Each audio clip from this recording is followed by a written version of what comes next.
I should really start making a fucking intro for these things because I just don't know how to start these things at all.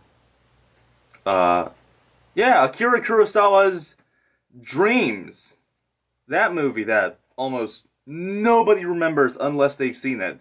Now, I think we all know who Akira Kurosawa is. He's one of the greatest filmmakers of all time. He's arguably the greatest Japanese filmmaker of all time, if not for Mizoguchi and Ozu.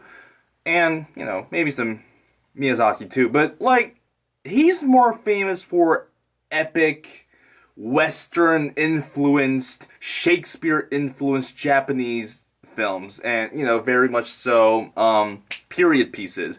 Rashomon, Ran, Kagemusha, it goes on, the list goes on. Of course, he's also very famous for bringing some contemporary films into his filmography. His early films are very much so just contemporary film noirs, and Ikiru's definitely a contemporary movie.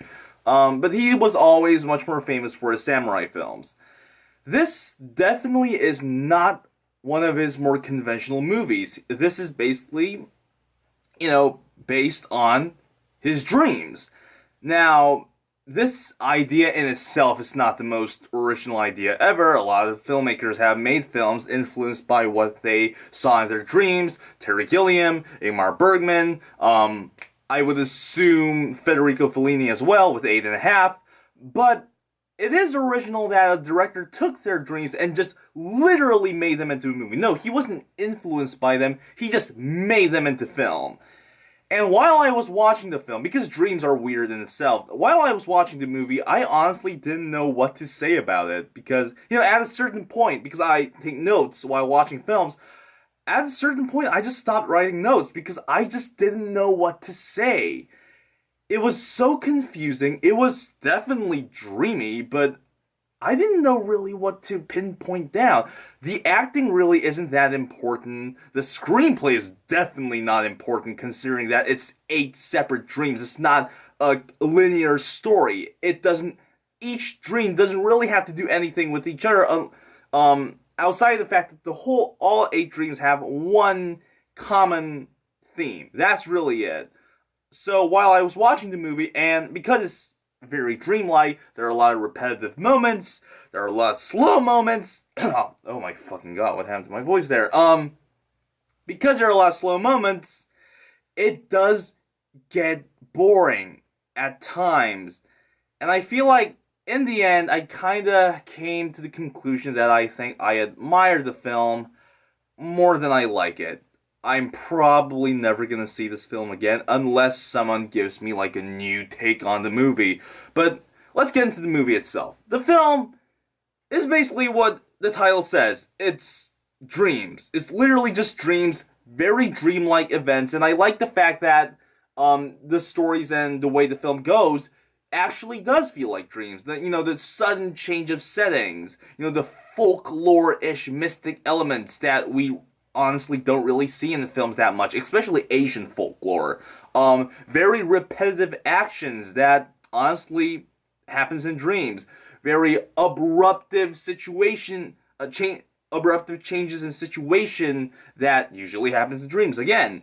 And it really goes in a lot of different directions. Certain dreams will be dreamy and ominous and weird, and then another dream would be very joyful and hopeful. Like I said, it is an original idea, and I like the fact that because dreams are very visually, they're visually amazing, they're visually stimulating, and I like the fact that Akira Kurosawa brought that element to the film, especially this one segment called The Crows, where frickin' Martin Scorsese plays Vincent van Gogh, and the main character goes into one of his pictures, and he meets Vincent van Gogh, played by Martin Scorsese. They have a talk about how art does things to you, how passion drives us, and how, being existing in the world and whatnot, pretentious stuff. And after that, the rest of the segment is just the main character walking through. It's probably green screened, obviously, but he's just walking through paintings of Vincent van Gogh. And maybe I'm stupid. Maybe those picture paintings weren't by Vincent van Gogh, but it's about Vincent Van Gogh, I'm just going to assume that the paintings are done by Vincent Van Gogh. So he walks through the paintings. And it's genuinely, visually amazing. And even when he's not walking through the paintings, even when he's just walking through landscapes, even then, because the landscapes are trying to, like, be at least somewhat reminiscent of Vincent Van Gogh's paintings, the colors are just upright. There's like this barn, and then there's this wheel that's kind of leaning on the barn, and for some reason the wheel's red, and the roof of the barn's blue, and it's just, and like the freaking bridge is colored in many different colors, and it's just really unusual, but it's visually amazing. This is usually what happens in dreams. And I like the fact that he actually brought those elements into the film. The main theme of all the 8 dreams, at least in my opinion, because, when he made this film, Akira Kurosawa was pretty old. I feel like the main theme of the 8 dreams is death. And it shows the first story is kind of about death in a consequential form. The second story is kind of like the loss of beauty and life when it comes to death. The third story is about the hopes and the desperation, the will to live that we see in death-like situations. The fourth one is about the fear and at the same time the denial and the guilt that comes from death. The fifth one is about passion driving us towards death. The sixth one is about man-made death because it's about radioactivity. The seventh one is the results of the radioactivity and how it's really screwing up people in that moment. So it's like the craving of death to get away from having a harder time being alive.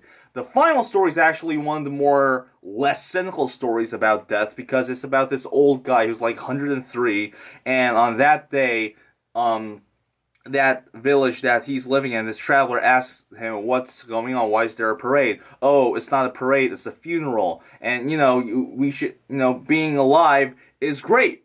But the fact that we die, it should be inevitable and we should accept it. So why mourn it? Why not celebrate the death of a certain person, celebrate the life of that person? And they just go into this idea of the inevitability of death. They accept that. And they go for the mindset of celebrating life, and it ends there. So it kind of goes through all the things that most people talk about when they talk about death, at least, most normal people. Not like on a niche level of existentialism and whatnot. Is the film testing the audience, at least when it comes to their comfort zones and their patience? Yes, the film is not for entertainment. It's not a fun movie like other Akira Kurosawa films. There's a segment in the film. The third dream is basically about this blizzard. And I swear to God, for the first 5 minutes, all you see are these 4 guys walking through a blizzard, stopping, walking again, breathing heavily, then there's this shot of the mountain, and then they're walking for 5, maybe longer. And the rest of the film is really, really, really slow with lack of dialogue. And at the end, there's this one really good image of this woman in the snow, flying away. And that's the one best scene in that moment. But the rest of that segment is so boring. And there are a lot of moments where it really does test your patience. And I'm not sure if it was worth it. That's the thing. Yes, it's visually amazing. Yes, the theme works. Yes, it's original. But those almost feel like excuses when it comes to the fact that the patience that the film is testing on me isn't really worth anything. It doesn't really have a purpose. So, but I still admire the film. It's on a technical level, it's still amazing. So I would say it would probably be a 2.5 out of 4. Kurosawa made better films. I'm just saying. This is not an original idea. It's just an original idea because it's so directly influenced by his dreams. So, yeah, that's how I would end it. 2.5 out of 4. What do you think? If you've seen the movie, I can see someone loving this, quite honestly. So yeah, 2.5 out of 4. Akira Kurosawa's Dreams. Bye.